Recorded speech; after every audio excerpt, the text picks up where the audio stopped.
제2장 하나님 성부, 성자, 성령 곧 함께 영원하신 세 신격의 통일체이신 한 하나님이 계신다. 하나님은 불멸이시고 전지전능하시고 만유위에 계시고 항상 존재하신다. 그분은 무한하시고 인간의 이해를 초월하는 분이시면서도 그분의 자기 계시를 통해 알려지신다. 그분은 모든 피조물에게 영원히 경배와 숭배와 예배를 받으시기에 합당하시다. 갈바리에서 거의 모든 사람이 예수님을 거절했다. 소수의 사람들만이 예수님이 사실상 누구이셨는지를 알아차렸다. 그들 중에는 그분을 주님이라고 불렀던 죽어가는 강도가 있었고, 이 사람은 진실로 하나님의 아들이었도다 라고 말했던 로마 군인이 있었다. 요한이 자기 땅에 오매 자기 백성이 영접하지 아니하였다고 기록했을 때 십자가 주의의 무리나 이스라엘 백성들만을 염두에 둔 것이 아니었으며 각 세대를 포함했던 것이다.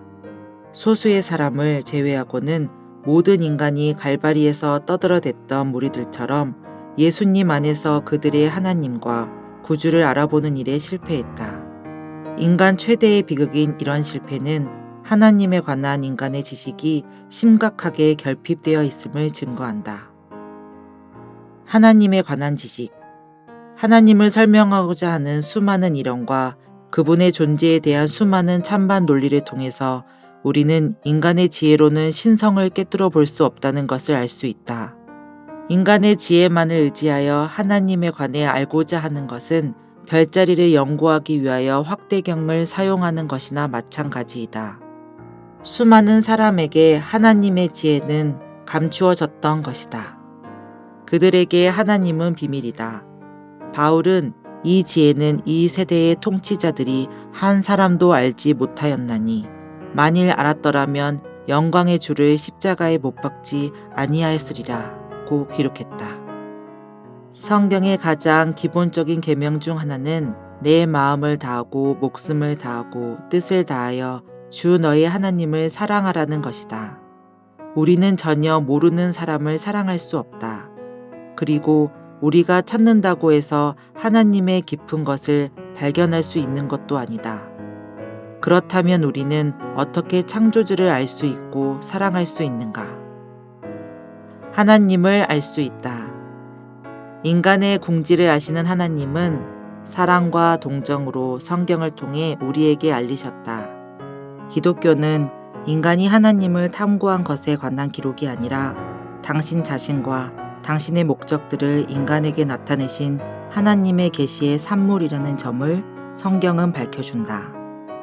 이러한 자기 계시는 반역적인 세상과 돌보시며 염려하시는 하나님 사이의 구렁이로 다리를 놓기 위해 계획된 것이다. 하나님의 가장 위대한 사랑은 그의 최고의 계시인 그의 아들 예수 그리스도를 통해 표현되었다. 예수를 통하여 우리는 아버지를 알 수 있다.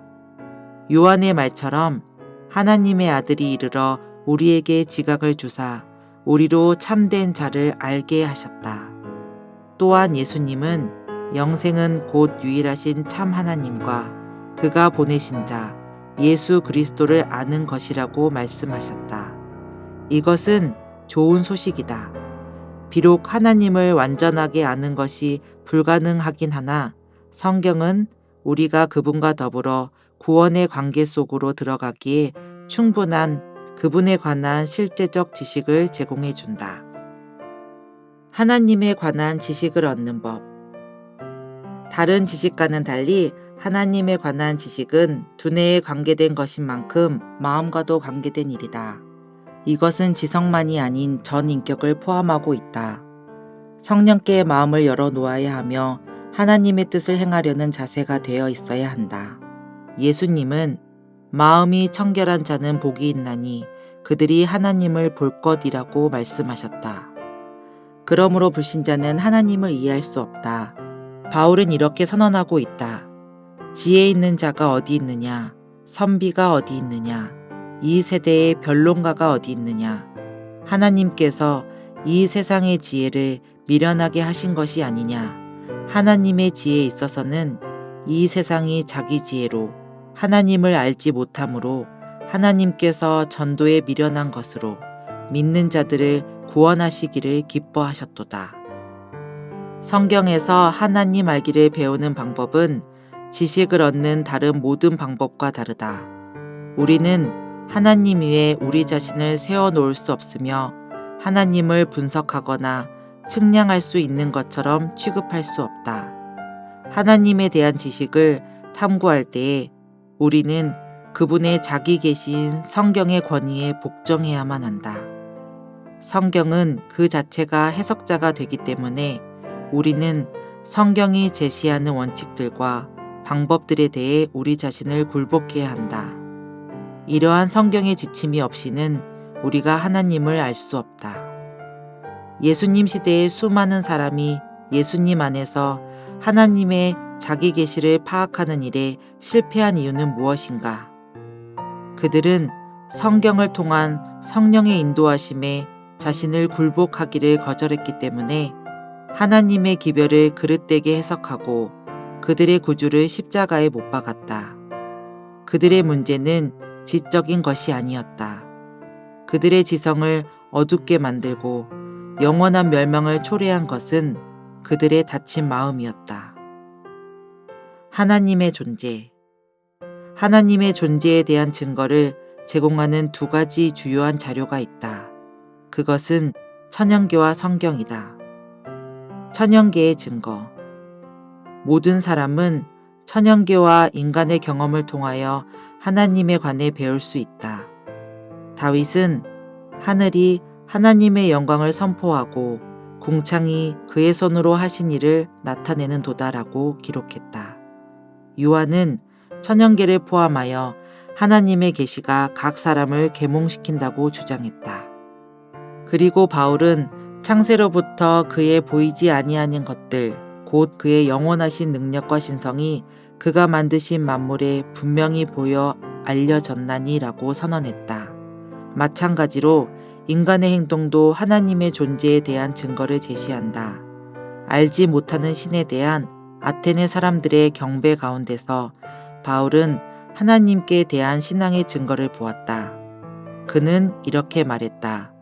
그런즉 너희가 알지 못하고 위하는 그것을 내가 너희에게 알게 하리라. 바울은 또한 비기독교인의 행동이 그 양심의 증거를 드러내며 하나님의 율법이 마음에 새겨져 있음을 보여준다고 말했다. 하나님이 존재하신다는 이러한 직관은 성경을 전혀 접해보지 않는 사람들 중에서도 찾아볼 수 있다. 하나님에 관한 이러한 일반 계시는 하나님의 존재에 대해 수많은 고전적인 이성적 논증을 불러일으켰다. 성경의 증거. 성경은 하나님의 존재를 증명하지 않는다. 성경은 그것을 당연한 일로 치고 있다. 성경의 첫 절은 태초에 하나님이 천지를 창조하시느니라고 선언한다. 성경은 하나님을 창조주, 유지자, 모든 피조물의 통치자로 묘사하고 있다. 창조를 통한 하나님의 계시는 너무 강력하여 무신론은 전혀 변명의 여지가 없다. 무신론은 신적 진리를 억압하거나 하나님이 존재하신다는 증거를 인정하기를 거부하는 마음에서 발생하는 것이다. 하나님에 관한 진리를 발견하고자 진지하게 노력하는 사람이라면 누구든지 확신시켜 줄 수 있는 하나님의 존재에 관한 증거들이 충분하게 있다. 그러나 믿음이 선행 조건이다. 왜냐하면 믿음이 없이는 하나님을 기쁘시게 하지 못하나니 하나님께 나아가는 자는 반드시 그가 계신 것과 또한 그가 자기를 찾는 자들에게 상 주시는 이심을 믿어야 하기 때문이다. 그러나 하나님을 믿는 것은 맹목적이 아니다. 이것은 성경과 천연계를 통한 하나님의 계시에서 발견되는 충분한 증거 위에 기초되어 있다. 성경의 하나님. 성경은 하나님의 이름, 활동, 속성 등을 통하여 하나님의 본질을 제시하고 있다. 하나님의 이름. 성경이 기록될 당시 이름은 중요한 것이었는데 근동 지방과 동양에서는 아직까지도 그러하다. 그곳에서 이름은 그 이름을 가지고 있는 사람의 성격, 본성, 신원을 나타내는 것으로 간주되고 있다. 그분의 본성과 성품과 신분을 드러내는 것으로서 하나님의 이름이 가지고 있는 중요성은 너는 내 하나님 여호와의 이름을 망령되게 부르지 말라는 명령 속에 드러나 있다. 다윗은 이렇게 노래했다. 지존하신 여호와의 이름을 찬양하라. 그 이름이 홀로 높으시며 여호와의 이름을 찬양할지어다. 그의 이름이 홀로 높으심이로다. 히브리 이름인 엘과 엘로힘은 하나님의 신적 능력을 나타낸다. 이것은 강하고 힘센 분, 창조의 하나님으로 그분을 묘사한다. 엘룡과 엘엘료는 그의 높으신 지위에 초점을 맞추고 있다. 아도나이는 전능하신 통치자로 하나님을 묘사한다. 이러한 이름들은 하나님의 위엄 있고 초월적인 성격을 강조한다.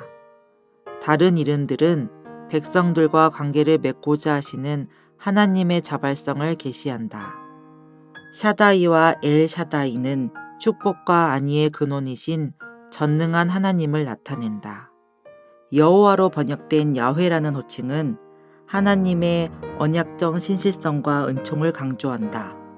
출애굽기 3장 14절에서 야훼는 당신 자신을 나는 스스로 있는 자 혹은 나는 스스로 될 자로 기술함으로써 당신의 백성들과 변함없는 관계를 지적하신다. 하나님은 이스라엘을 내 아들, 내 장자라고 부르시며 때때로 아버지라는 칭호를 통해 더욱 친근한 관계로 나타내신다. 아버지를 제외하고는 신약에 나타난 하나님의 이름들은 구약의 것들과 의미가 같다. 신약에서 예수님은 우리로 하여금 하나님과 더욱 가깝고도 개인적인 관계를 갖도록 아버지를 사용하셨다. 하나님의 활동. 성경 기자들은 하나님의 존재보다는 그분의 활동을 기술하는 데 더 많은 시간을 썼다. 하나님은 창조주, 세상을 붙드시는 분, 구속자와 구주로서 인류의 궁극적인 운명을 책임지신 분으로 제시되고 있다. 그분은 계획하시고 예고하시고 약속하신다. 그분은 죄를 용서하시며 따라서 우리에게 경배를 받아야 할 분이시다. 궁극적으로 성경은 하나님을 통치자, 즉 영원하신 왕, 곧 썩지 아니하고 보이지 아니하고 홀로 하나이신 하나님으로 계시한다. 그분의 행동은 그분이 인격적인 하나님이라는 사실을 확증한다. 하나님의 속성들. 성경 기자들은 하나님의 신적 속성들에 관하여 증거함으로써 하나님의 본질에 대해 부가적으로 가르쳐 주고 있다. 나누어 줄 수 없는 하나님의 속성들은 피조물들에게는 주어지지 않는 당신의 신적 본성의 측면을 의미한다. 하나님은 자존하신다. 왜냐하면 그분은 자기 속에 생명을 갖고 계시기 때문이다. 그분은 의지와 능력에 있어서 독자적이시다. 그분은 전지하셔서 모든 것을 아신다. 왜냐하면 알파와 오메가로서 그분은 처음부터 종말을 아시기 때문이다. 하나님은 편재하시며 모든 공간을 초월하신다. 그러나 그분은 모든 공간에 충만하게 임재하신다. 하나님은 영원하셔서 시간의 제한을 초월하신다. 그러면서도 매 순간마다 충만하게 임재하신다. 하나님은 전능하시다. 그분께 불가능한 것은 전혀 없다는 사실 때문에 그분께서 목적하시는 것이라면 무엇이든지 이루실 것을 우리는 확신한다. 그분은 완전하시기 때문에 불변하신다. 그분은 나 여호와는 변하지 아니하나니라고 말씀하신다. 이러한 속성들은 하나님의 고유 속성이기 때문에 이것들은 나누어 줄 수 없는 것이다. 하나님의 나누어 줄 수 있는 속성들은 인간에 대한 그의 사랑의 관심에서 흘러나온다. 이것들로는 사랑, 은혜, 긍휼, 인내, 거룩함, 의, 공의, 진리가 있다. 이러한 은사들은 그것들을 주시는 분, 자신과 더불어서만 이르러 온다.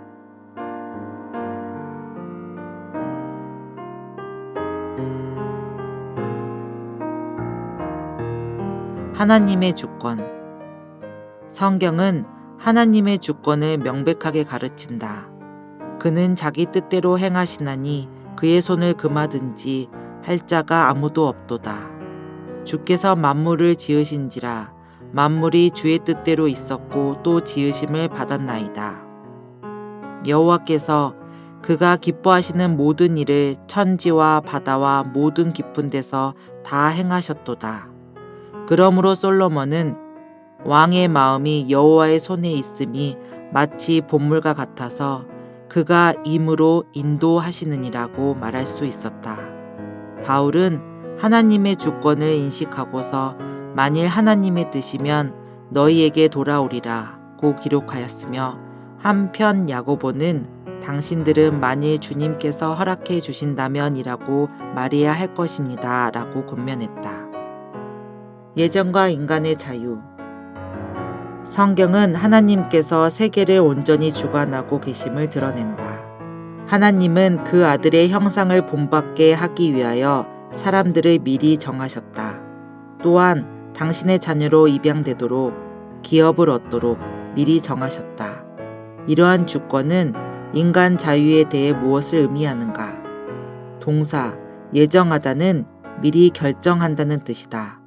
어떤 이들은 이러한 성경절들이 인간 자신의 선택 여하에 관계없이 어떤 이는 구원을 받도록 어떤 이는 멸망을 받도록 하나님이 독단적으로 선택하신다는 것을 가르친다고 주장한다.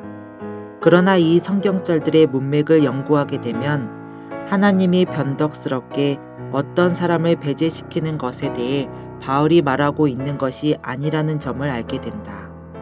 이런 성경절들의 원 취지는 포괄적인 것이다. 하나님은 모든 사람이 구원을 받으며 진리를 아는 데 이르기를 원하시느니라고 성경은 명백하게 기술하고 있다. 하나님은 아무도 멸망하지 아니하고 다 회개에 이르기를 원하신다.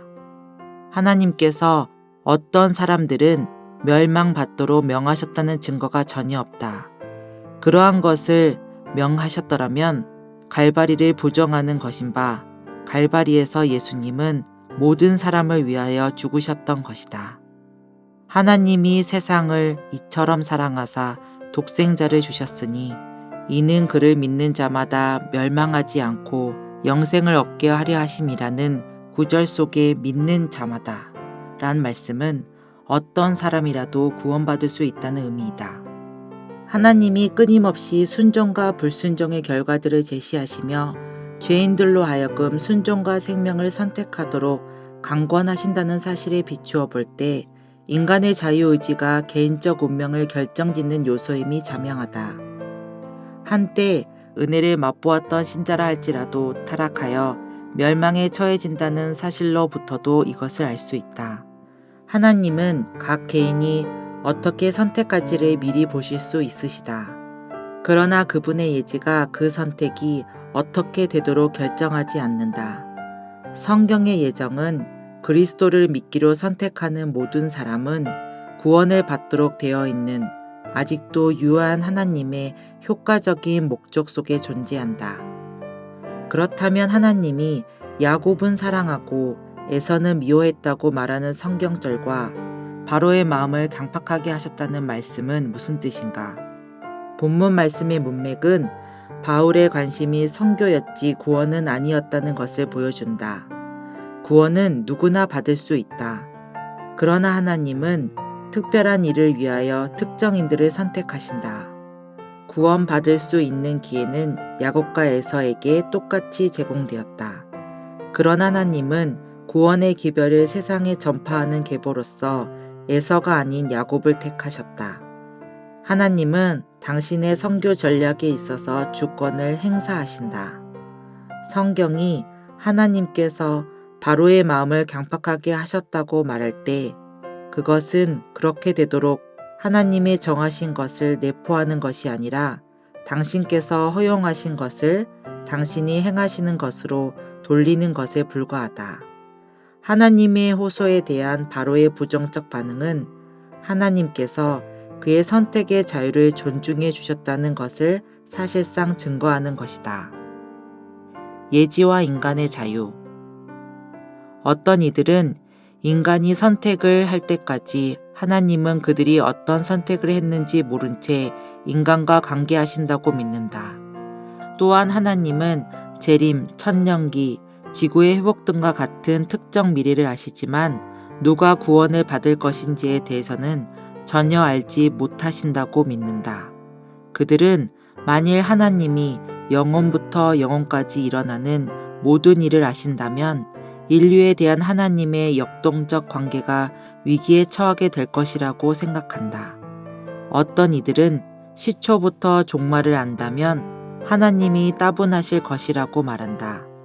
그러나 개인이 무엇을 할 것인지에 대해 하나님이 아신다고 해도 그들이 실제로 행하기로 선택하는 것을 간섭하지 않는다. 이것은 마치 역사학자가 과거의 인물들이 행했던 것에 대해 알고 있다고 할지라도 그들의 행동에 관여할 수 없는 것과 같다. 사진기가 장면은 녹화하지만 그것을 변동시키지는 못하는 것처럼 예지는 미래를 변경시킴 없이 그것을 직시한다. 하나님의 예지는 결단코 인간의 자유를 침해하지 않는다. 하나님 내부의 역동성. 오직 한 하나님만 계시는가? 그리스도와 성령은 어떤 분이신가? 하나님의 유일성. 주변 이교국들과는 달리 이스라엘은 하나님은 한 분이시라고 믿었다. 신약 성경도 하나님의 유일성에 대하여 동일하게 강조하고 있다. 이러한 유일신론적 강조는 기독교의 삼위일체 개념과 모순되지 않는다. 도리어 이것은 여러 종류의 신을 모시는 일은 결코 있을 수 없다는 것을 증언한다. 하나님 내부의 복수성.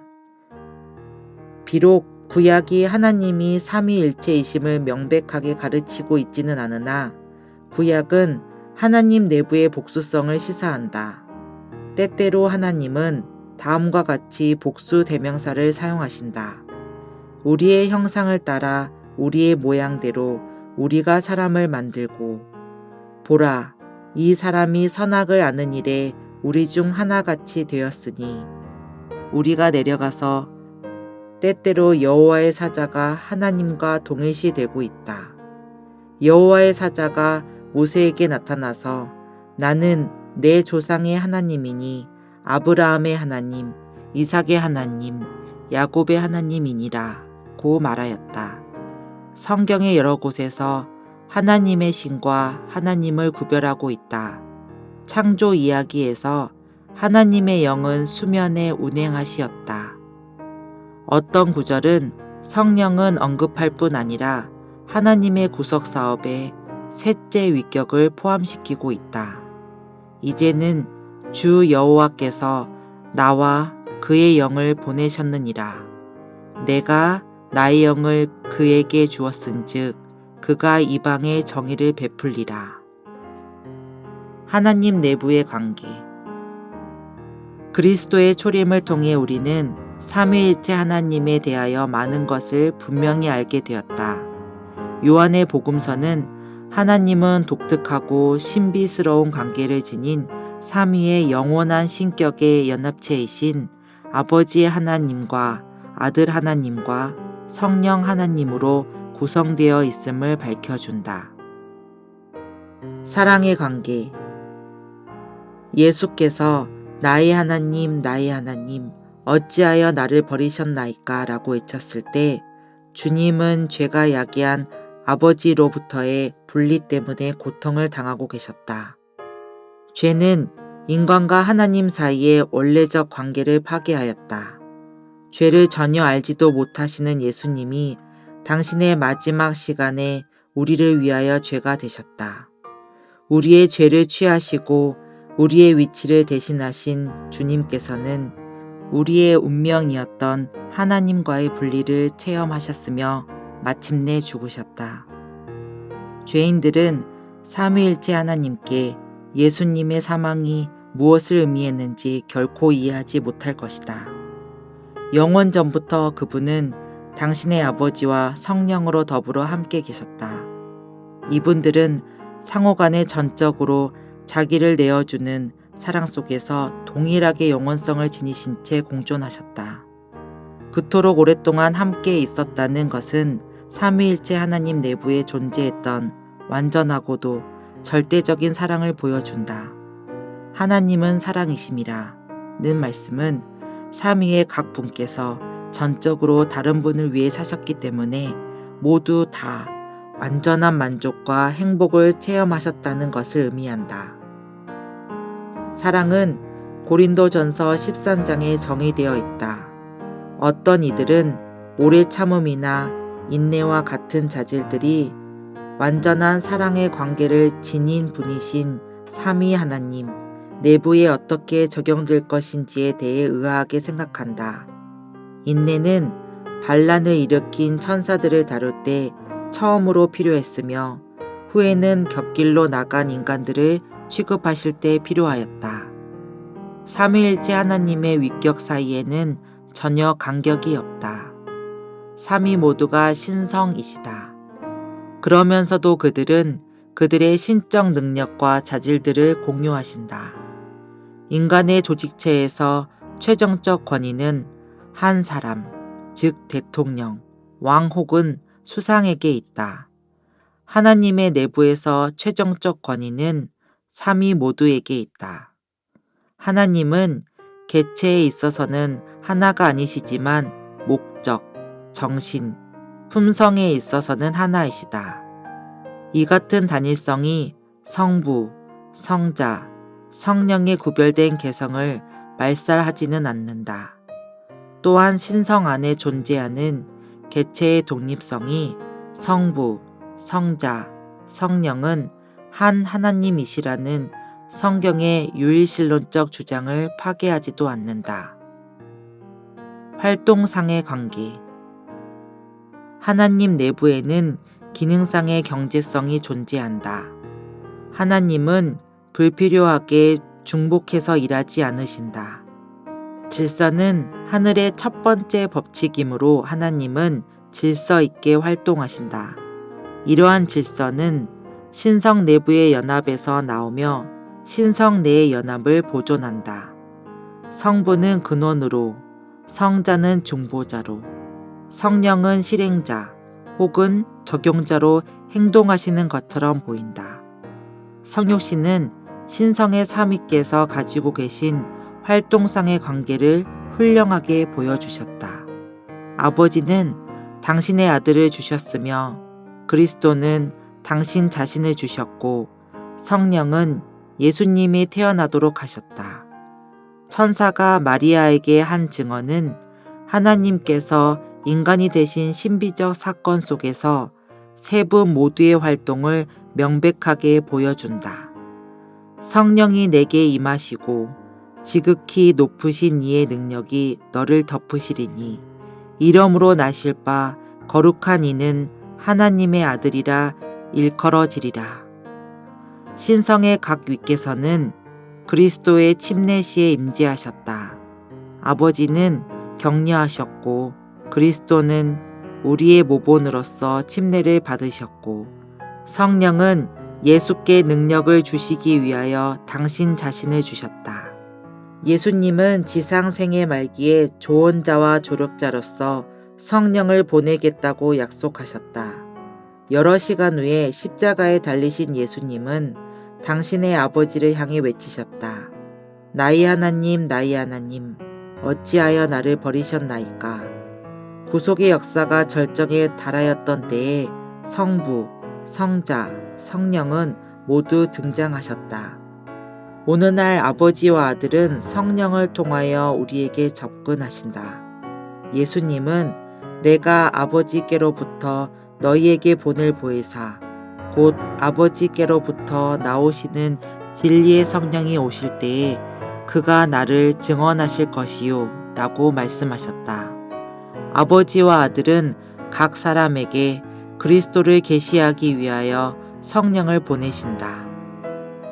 삼위일체 하나님의 간절한 염원은 각 사람에게 하나님과 그리스도를 알려주시는 것과 예수님의 임재를 실제화하는 것이다.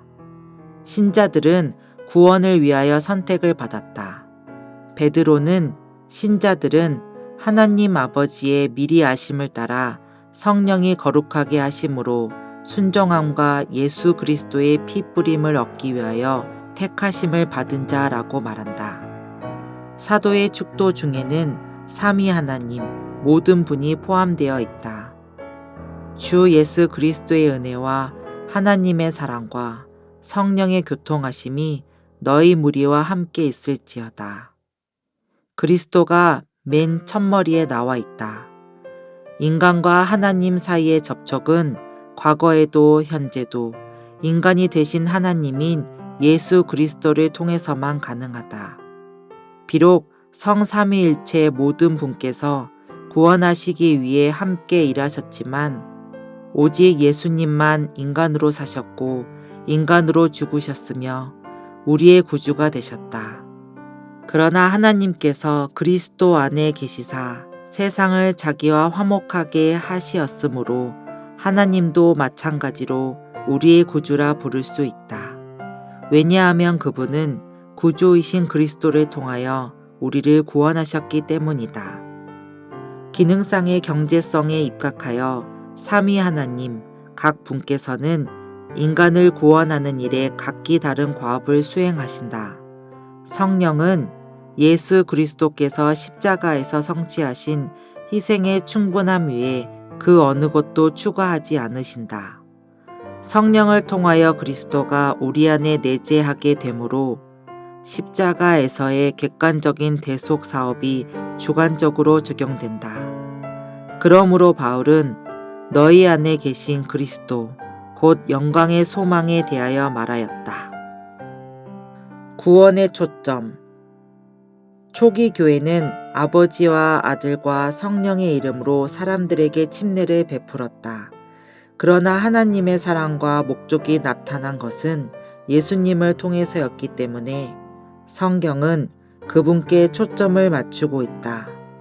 그분은 구약의 제사와 절기들 속에 예표된 소망이시다. 그분은 복음서에서 무대 중앙을 차지하고 계신 분이다. 그분은 제자들이 설교와 책들을 통해 복된 소망으로 선포한 복음이시다. 구약은 그분의 오심을 고대한다. 신약은 그분의 초림을 기록하며 그분의 다시 오심을 고대한다. 하나님과 우리 사이의 중보이신 그리스도는 이렇게 우리를 하나님께 연합시킨다. 예수님은 길이요, 진리요, 생명이시다.